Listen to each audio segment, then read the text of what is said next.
Well, let's see. We'll talk about Ken Sobel, who came to Hamilton as a manager of CHML. At the height of his radio fame, he was famous for the Ken Sobel Amateur Show, which was a knockoff of the famous Major Bowes radio amateur hours, which discovered a lot of great talent in the States. And he came up with a Canadian version, and it was very successful as a radio program. And he discovered on that such talent as we know today as Oscar Peterson was one of the most famous. And then he had another Jewish fellow owned the Royal Canadian Tobacco Company, was the sponsor of that. But he still had more ambitions because he knew that was kind of ephemeral, that couldn't last forever. So he got into the business end of radio, and what he would do would buy time on other radio stations and then resell it. That's what some radio stations did to bring money in for certain hours of the broadcast day, which weren't exactly popular with regular sponsors. And then he got to become manager of CHML. The station was owned by a senator, Senator Hardy, and he built the station or got the license for his son. Unfortunately, his son was an alcoholic, and the station was going nowhere, so he hired Ken Sobel to be the manager of that station. I guess Sobel's eventual plan was to buy the station. And he was forced into buying it quicker than he planned because one time a Hamiltonian by the name of Jack Kent Cooke, who was probably the most famous of Canadian broadcasters He eventually went to Los Angeles. He owned the Washington Redskins. He owned the Los Angeles Lakers. Hugely wealthy guy. He was born in Hamilton. He wanted to buy CHML, but Ken Sobel had first grab at it. Jack Kent Cooke eventually went to Toronto, bought and formed one of the top radio stations at the time, CKEY. And from that, he owned Liberty Magazine. Then he eventually went to the States, as I mentioned, and became rich and famous. So Ken Sobel bought CHML, I guess, early 1940 or something like that. And I started at the station in 1945. And we were in the Pickett building. The studios were in the basement of the Pickett building. And his offices were on up third, fourth floor. That's where he started off with the radio station. And it was just, everything was happening business-wise after the end of the war. It was before television. Radio depended on network programs, much like TV today has network programs. Radio had network programs. Bob Hope, Jack Benny, they all had their half-hour radio shows. But in the hours that you weren't taking the network, you had to produce local programs. And that's where eventually fellows like myself came in. Originally we were announcers, then we became personalities as the whole business developed on a local basis because they knew that their strength had to be becoming very popular with the local people. At one time, people would listen to Buffalo stations or Toronto stations, so you had to get them involved with a Hamilton audience with a Hamilton station, and we managed to do that with our program, with all our special events. What was the name of this Jewish radio hour? Now, the Jewish radio hour is Sunday mornings from 10 to 11, and that was the Harry Harris Jewish hour. Harry Harris was a actor, a Jewish theatrical person, and a chazan. They did anything in order to make a living in Toronto, and came over here because he couldn't get a program anywhere else. So Sunday morning from 10 to 11 would be the Jewish radio hour. And it would consist mainly of chazan, cantorial songs, and eventually when Israeli music came in and Jewish comedy songs, there would be one record, and that record would be sponsored by Crown Bakery and by some other, and he's resold that hour to sponsors, including, I guess one of his money makers was a feature at 10:30 announcing the passing. That's when we announced those who passed away or unveilings. Everything that went on there was paid for, so that's how he made his living. And this was strictly a local thing? This was strictly local. There were other Jewish radio hours in Toronto, but his was a very long-lasting one. Eventually he passed away. He had cancer of the jaw that spread. And Was Molly Bube? Molly Bube, before my time on the radio hour when we played records, they actually had live entertainers on. And Molly Bube, I guess, well, she was in Toronto at the time, and she was, Harry Harris evidently discovered her. She was doing some sort of act somewhere, and I think she was impersonating his radio hour with him, and he fell in love with her and hired her on his programs. She did various sticks and songs and comedy bits. That's before she even came to Hamilton, when she married Harry Bube. And she still did her entertaining here and became quite a force as a personality and as a community worker. And that's about it for the Jewish radio. Was Helen Yellen somehow involved in Helen Yellen, all right. Helen Yellen's father was a Mr. Zucker, Irving Zucker's father. And when Harry Harris would come in, he'd look for sponsors. He would bring a live show in once in a while. So this was theater, this was culture, and that's where Irving Zucker's father, Helen Yellen's father, or maybe uncle. No, Helen Yellen I don't think was Irving's, no. She was Irving's uncle, who had a delicatessen on York Street eventually, was Zucker's. So Helen got involved with that group through Harry Harris and Mr. Zucker. After the Jewish hour, before and after, they'd meet at coffee or on York Street, and they'd schmooze a little bit. You know, there wasn't that much theater or culture around, and they managed to find each other. So that was Helen Yellen's connection to the program. She was never on any of the programs that I know of personally. So the Jewish radio hour dated back to when? Well, it goes back, it was on CKOC before CHML, probably in the late middle 30s. And then it came over to CHML when around the time Ken Sobel took over the radio station. So that would go from the late 30s, wartime, right through, I was connected with it probably to the 50s, and it stayed on a while longer. And it's a funny thing because after the war, and as television kept creeping in, CHML became the home for a lot of ethnic programs, with a lot of immigrants coming in. The idea of the Harry Harris Jewish Hour spread to other ethnic groups. For example, there was an hour every night of an Italian. That was the biggest ethnic group, so they had their own hour every night, sponsored by one of the Polagnatos, the brothers who had Primo Italian foods. And then there was a German hour, there was a Polish hour, there was all the ethnic groups, Greek they all had. And that made use of the hours after 6 o'clock. When TV was making its mark, radio was dying after 6, but this brought in a lot of revenue, and it brought in a lot of listeners. I have people even today, Italian immigrants and others, who learned their English listening to CHML. That was their station because they heard the music, and probably still is their station in the family because of that ethnic program. They found a home. It's like when groups moved to a city, they managed to live with other people of that same group. They call them ghettos, but there was a voluntary ghetto. Even like today, you'll find more Italians in Stony Creek, the East End, and on the mountain than anywhere else. So that became the success of CHML, as a matter of fact, by tapping into the community in that way. What else was I going to know? Anything? All right, talk to me. Let's go back to Ken Sobel.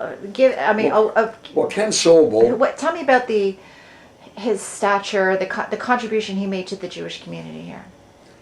Well, Ken Sobel, he also, being a believer, if you're going to own a radio station, you better be part of the community. You can't just be an absent owner. You've got to be fully involved.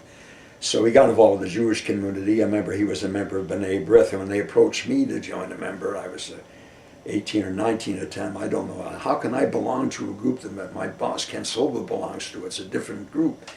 But it wasn't that at all.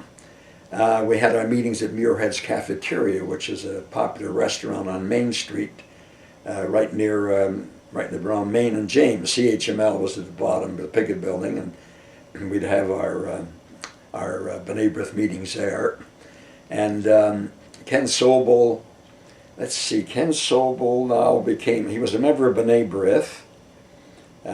He was eventually, his biggest move, I guess, was he became a media giant, I guess, in Hamilton, and the community looked to him when they needed a new Jewish home.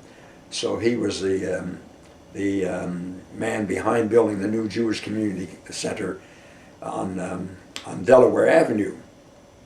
That's a mistake a lot of us think now that it was made, because at that time the trend was perhaps for the whole Jewish community moving west. But there was this great piece of property, and there were enough Jewish people still living in the East End to locate the Jewish Community Center there. Well, he was the one that was in charge of the whole building. He hired the builders, the same builders that beat CHML, the Kemp family, and he was, directing the plans and everything. I don't know if he had anything to do with the Beth Jacob. He was a member of Beth Jacob. I don't know if he had anything to do with the building of the new shul. I know the Schreiber family were highly involved with that. Where was Ken Sobel from originally? Toronto. He was his father died at a very young age, and he was a self-made man.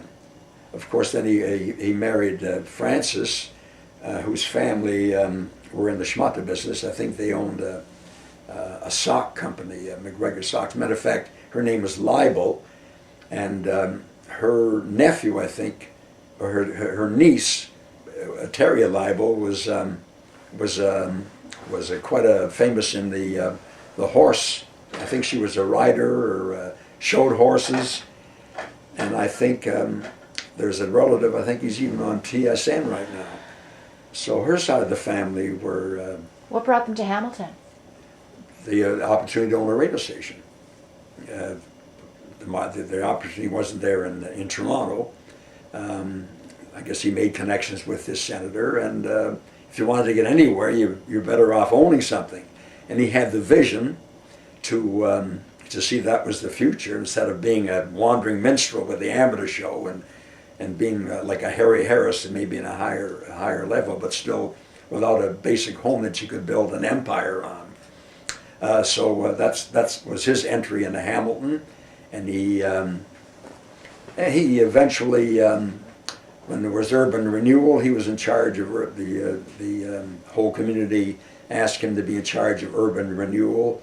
That was he got it going, or to the regret of many people to still say that that didn't turn out to be the right thing. But there's a Ken Sobel Apartments for senior citizens right on the bayfront that was named after him, in honor of him, after he came to an early demise. Unfortunately, he was only about 54 when he died of a heart attack. Was there a special relationship between him and Rabbi Green? Not Rabbi Green, I don't think.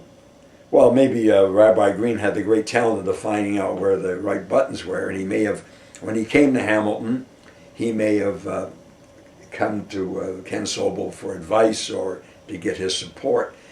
But I don't think he was never involved with Addis Israel. So was he with Beth Jacob? He was a member there, and but I can never remember any connection. And didn't he own all that land on Governor's Road? Yeah, that's interesting. That was the, he liked riding horses. And there was a ranch on Governor's Road owned by Victor Smith, who had a business machine company in Hamilton, and he wanted to sell it.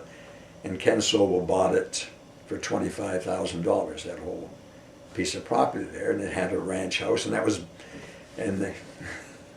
he always had a way of having he was a businessman, and he had a media, so he used Bar 11 Ranch. He probably paid for it by putting it on television. Now, we skipped ahead the fact that he became one of the owners of a television station in Hamilton.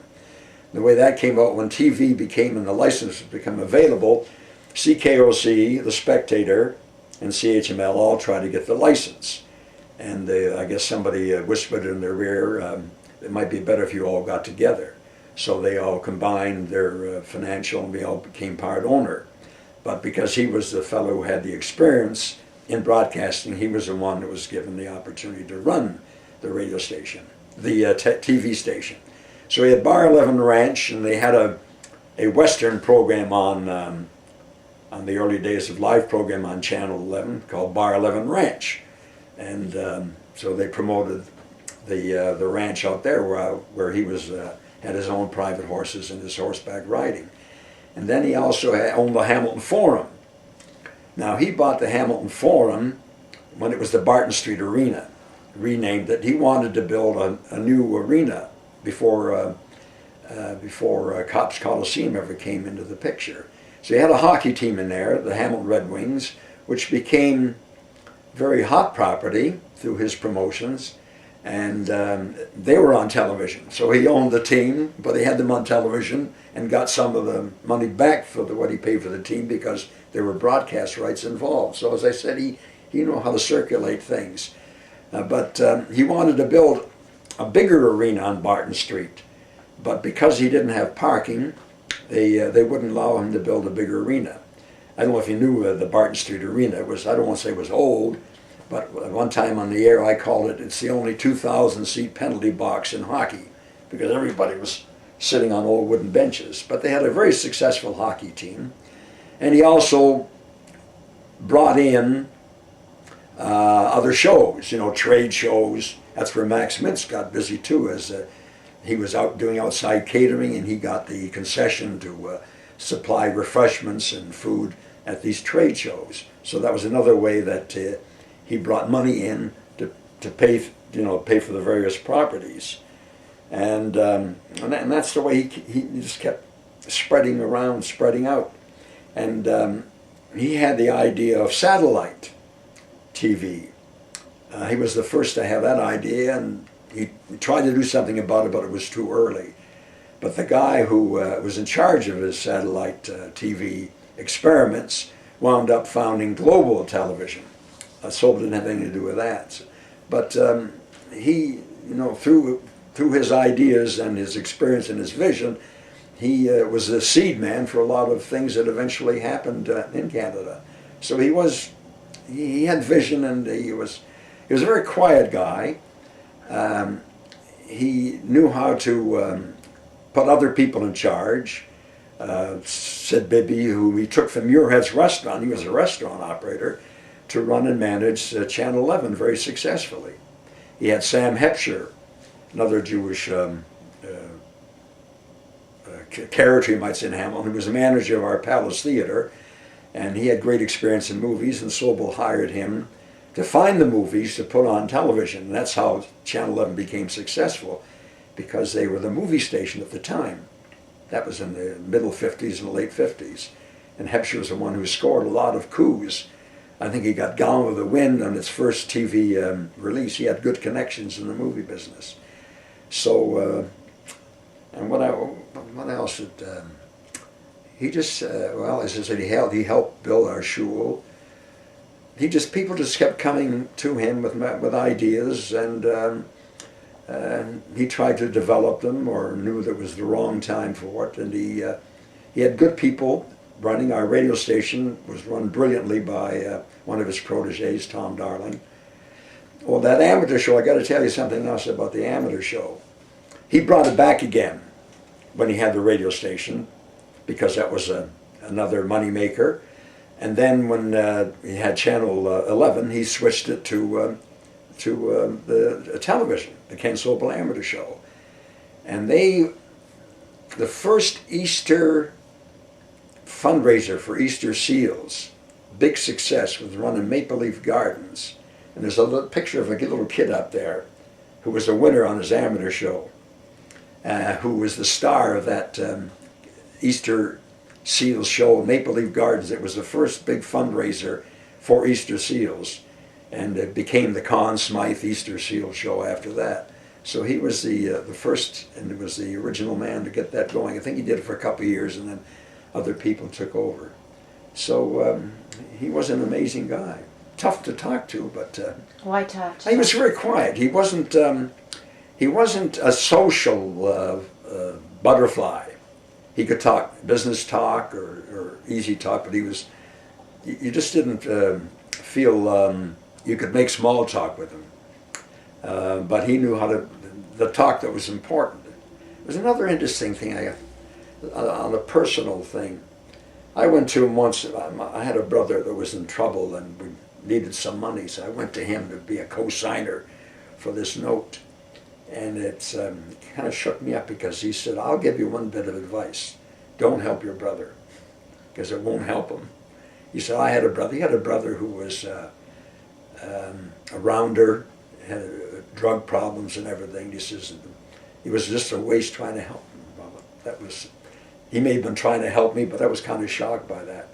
So, and he also he was a forgiving man. I did something that wasn't kosher on the radio, really, and I got caught, and he could have fired me, but he called me in and said, well, why don't you talk me and straighten me out. So that's why I managed to last in radio for about 50 years. So I think they recognize the good parts of people and managed to, as a matter of fact, when I took over doing the morning show, it was from another alcoholic. Radio had a lot of them in those days. And Norm Marshall was one of our most famous personalities, radio and TV personalities. He had an alcohol problem, and they tried time and time again to straighten him out. And I got a job with CHM at the time, one of those times that they had to fire him and send him out to who knows where. And he came back again. So he just kept coming back. And he finally got straightened out with being married to a very lovely and tough Polish girl, Helen. So they kept giving you chances. And then you had to admire the whole operation. Okay, so thank you for that. And moving along, can you think of any other, people, for the purposes of this documentary, if you were thinking about your grandchildren and you wanted them to be aware of some really special personalities that were around, who else can you think of? Well, right now, let's see, Jewish personalities. Of course, you would be considered a Jewish personality, yeah. wouldn't you? My kids weren't too happy about that at times, because I talk about them on the radio, number one, and they're a good source of material. The very type of things that Regis Philbin does now is what I used to do on the radio, talk about where you were and who you met and people and all that. Didn't you used to have a column for the CJO News? Yeah, it was called Our Town? Our Town, is that? And it was like little tidbits in there about people and personalities. I would write a little joke about them. I still have some copies around. As a matter of fact, I read one a couple of months ago, and it still looked like good material, even from those days. Yeah, it was a smaller town in those days. Although the Jewish community was larger, I suppose, but it felt like the whole community was smaller and wasn't as split up as you feel now. So, and you knew everybody, so now to write something like this, I don't know, because we don't know half the people at the temple, we don't know half the people at us, so there's not the interrelationships there was at one Well, tell time. me, how would you go about writing your column for Our Town? How would you... Tell me. Well, usually what would happen was, because I was everywhere, I went around, so I would make notes, and I said, I got to fill a column. And who did I see recently? Well, I saw Abe Hotz, and what did he say? Or I was with Max Mintz, or I had a joke that I was using on the radio, I could use their name, something about, I remember one joke I made was Henry Katz. He got a QC, a Queen's Counsel. And my joke at the time was I didn't realize that the Queen dealt in first mortgages. That's what we got. So that's the type of thing I would take an event and make a little twist on it and make a joke out of it. And the people got a kick out of that. A lot of the stuff was, and I like talking about the success or how the people that we knew how their kids did. To me, that's always fascinating. That little kid you knew like that is now a general manager of some company in New York. I still get fascinated by that. So I would drop those items in there too. It's just, people are interesting, that's all. And I talked about them on the radio, and then I wrote that column once a month, I guess, or once every 2 months in the Jewish News. But as I say, I felt eventually, I'd been doing it for so many years that I felt we weren't reaching everybody, and it was too narrow a field. Who was the editor of the Jewish News in those days? I think that whoever was director of, who was ever the director of the community, Bill Stern or some, I don't remember. I just remember turning my column in to somebody. I think it was probably somebody in the office more than anything. There was nobody like you. You're getting tired, probably. No, I enjoy it. I Yeah. enjoy it. Yeah. Let me see. Well, let me see. I can only think of Max Mintz. There was also two fellows who came to Hamilton, from Toronto. Who? Max Mintz and his brother. Why don't you talk about Max and his brother? Well, they like to. They should get. Have you ever had him on this thing? His wife was. Her father ran the Chicken Palace in Toronto, and I guess Max wanted to get a legitimate business. And they used to come over to Hamilton a lot anyhow. I guess at one time, a lot of Toronto people came over here because they found nice dates here. There was as much traffic coming this way as they used to go the other way to Toronto. And I guess he came over here a couple of times, and he had the feeling that if he wanted to open the restaurant, this was good territory. It was virgin territory. So he and his brother and Henry Bader, they're all, not so much his brother Ben, but Henry Bader and Max were of the same ilk. They were hustlers. They had the street smarts. So they put the deal together, and they got the Chicken Roost right downtown Hamilton. And their landlord was also a giant of a character, Leo Barnett. Now, you could write a book on Leo Barnett. Oh, really? Leo Barnett was our #1 donor for the UJA. He was maybe Sobel was up there, but Leo Barnett. But he wouldn't make his pledge till the end of the year. This was the last one. I think so. Yeah, because I'm reading now the second last. Oh, that's my brother. Can I close the door? Hmm? Can I close the door? The first one, I don't remember. I have it here. Spencerville, I've read. Do you want to talk to him? No, just close the door.